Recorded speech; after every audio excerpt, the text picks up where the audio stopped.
یہ بھی واجب ہے، اور اسی طرح مہر کی رقم بھی ادا کرنا واجب ہے۔ اب چاہے وہ مہر پہلے ادا کر دیا جائے، چاہے اس وقت ادا کرے یا چاہے بعد میں ادا کرے، یہ ہر صورت میں جو ہے وہ سنت مبارکہ صرف خطبہ ہے کہ اگر اس کے بغیر ہوئی خطبہ نہ دیا جائے تو نکاح ہو جائے گا، لیکن ایجاب و قبول مہر گواہان کا ہونا نکاح کے وقت ضروری ہے۔ اور حضرت بعض اوقات ہم دیکھتے ہیں کہ ولیمے کے حوالے سے بہت بحث ہوتی ہے، کچھ لوگ کہتے ہیں کہ ولیمے کا رخصتی سے پہلے فوراً بعد ہونا ضروری ہے، کچھ کہتے ہیں کہ بعد میں بھی آپ کر سکتے ہیں، تو ولیمے کے حوالے سے شرعاً کیا حکم ہے کہ اگر وہ نہ کیا جائے یا وہ فوراً کیا جائے تو اس پر کیا ہے؟ دیکھیں، ولیمے کے حوالے سے یہ کہ ولیمہ کرنا سنت مبارکہ ہے، اور آپ علیہ الصلوۃ والسلام نے جو ولیمے کے حوالے سے بتایا کہ نکاح رخصتی کی جو رات ہوتی ہے، نکاح رخصتی، اس کے اگلے دن ولیمہ کرنا سنت ہے یا ایک دن چھوڑ کر دوسرے دن نکاح کرنا سنت ہے۔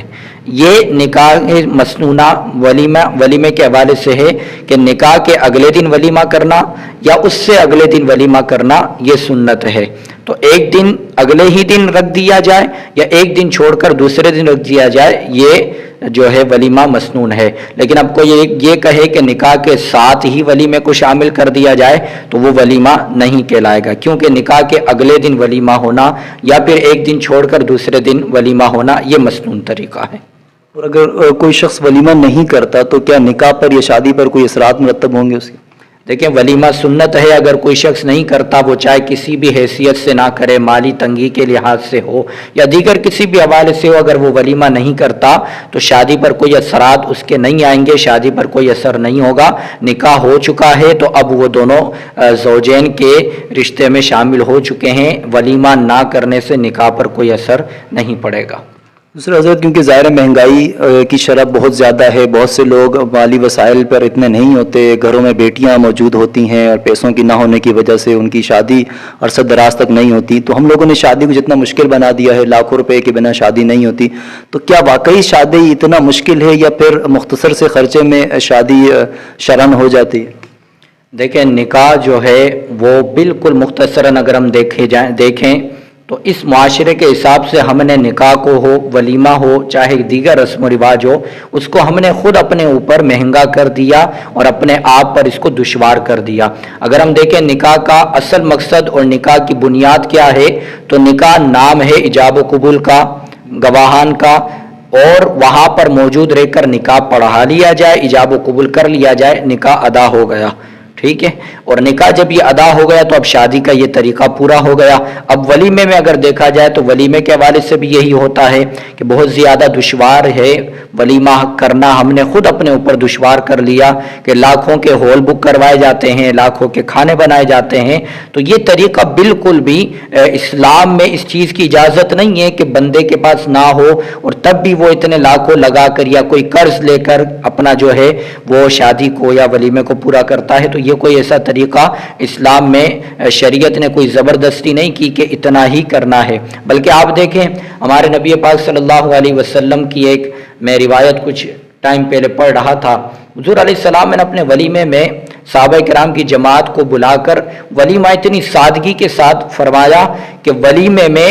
کھجور اور آب زمزم کا پانی حضور علیہ الصلوۃ والسلام نے پلایا۔ تو اس سے بڑی سادگی اور اس سے بڑا ہمارے لیے کون سا ایسا طریقہ ہوگا کہ اگر سادگی کے ساتھ نکاح بھی کر لیا جائے اور ہمارے نبی کی سیرت کو دیکھتے ہوئے ولیمے کو دیکھا جائے تو ہمارے نبی کی سادگی اور کھجور اور آب زمزم کا پانی پلا کر اس سے ولیمے کا نام دینا اور سنت مبارکہ ادا کرنا، یہ اصل شادی، اصل نکاح اور اصل ولیمہ یہ ہے۔ آج جو ہم نے اپنے آپ پر زبردستی اس کو بنا لیا ہے تو یہ درست طریقہ نہیں ہے۔ اگر انسان کے پاس مالی وسائل، مالی تنگی ہے تو اسے چاہیے کہ وہ جتنی حیثیت ہو اس کے مطابق نکاح اور ولیمہ ادا کر لے۔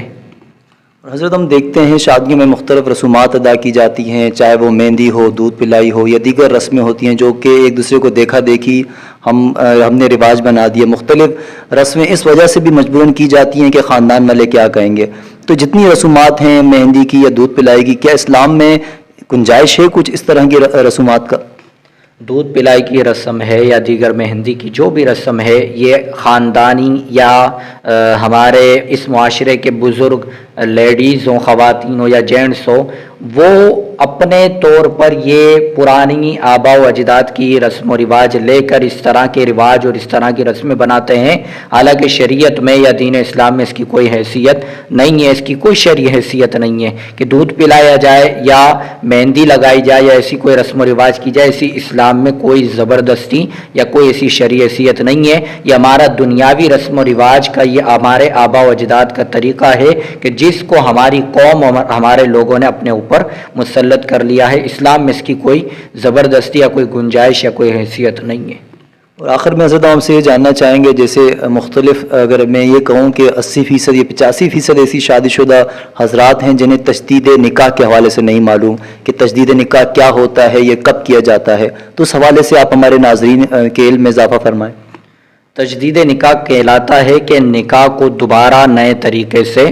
دوبارہ ایجاب و قبول کرنا، یہ اصل تجدید نکاح کہلاتا ہے۔ اب اس کا طریقہ کار یہ ہوتا ہے کہ شوہر اور بیوی اگر موجود ہیں، وہ آپس میں بھی تجدید نکاح کر لے تو تجدید نکاح ادا ہو جائے گا۔ اس کا طریقہ اور الفاظ یہ ہے کہ شوہر اپنی بیوی سے یہ کہہ دے کہ میں آپ کو اپنے نکاح میں قبول کرتا ہوں، کیا آپ مجھے اپنے نکاح میں قبول کرتی ہیں؟ دونوں ایک دوسرے سے یہ الفاظ کہہ دیں، دونوں ایک دوسرے سے قبول کے الفاظ کہہ دیں تو یہ ایجاب و قبول بھی ہو گیا، اور یہی اصل تجدید نکاح کا طریقہ ہے۔ اور تجدید نکاح کب کیا جاتا ہے؟ ویسے حضور علیہ الصلوۃ والسلام اور دیگر بزرگان دین کی بھی یہی روایت اور یہی طریقہ کار رہا ہے، اور وہ یہ فرماتے ہیں کہ انسان کو چاہیے، جو شادی شدہ حضرات ہیں انہیں چاہیے کہ وہ روزانہ رات میں سونے کے وقت تجدید نکاح کر لیا کریں۔ دن میں کچھ پتہ نہیں ہے کہ اس کے الفاظ کیا نکل گئے ہوں یا اس کا کوئی بھی جملہ ایسا نکل گیا ہو جو معاذ اللہ ثم معاذ اللہ جو نکاح کے توڑنے کی طرف چلا گیا ہو، یا کوئی بھی ایسے گناہ کی طرف چلا گیا ہو کہ جس سے نکاح میں بھی اثر پڑتا ہو، تو اس لیے انہیں چاہیے کہ رات کو توبہ کر کے ایمان، تجدید ایمان اور تجدید نکاح، یہ دونوں چیزیں کر کے جو ہے سوئے، تو یہ طریقہ بہتر ہے، اور یہی ہمارے بزرگوں کی روایت اور یہی ہمارے بزرگوں کا طریقہ ہے۔ اور اگر تجدید نکاح میں مہر وغیرہ کا ہونا یا نہ ہونا، اس سے کوئی فرق نہیں پڑے گا؟ تجدید نکاح میں اس کی کوئی ضرورت یا کوئی حاجت نہیں ہوتی، تجدید نکاح میں صرف ایجاب و قبول، یہی تجدید نکاح کا طریقہ کار ہے۔ حضرت میں بہت مشکور ہوں، اور ماشاءاللہ بہت ہی جتنے سوالات تھے ان کا آپ نے علمی جواب دیا، اللہ پاک آپ کے علم میں مزید اضافہ فرمائے۔ آمین، جزاک اللہ۔ آپ بھی یہاں پر تشریف لائے، اللہ تعالیٰ آپ کے علم میں، عمر میں، آپ کی اس ٹیم کے اخلاص میں مزید برکتیں عطا فرمائے۔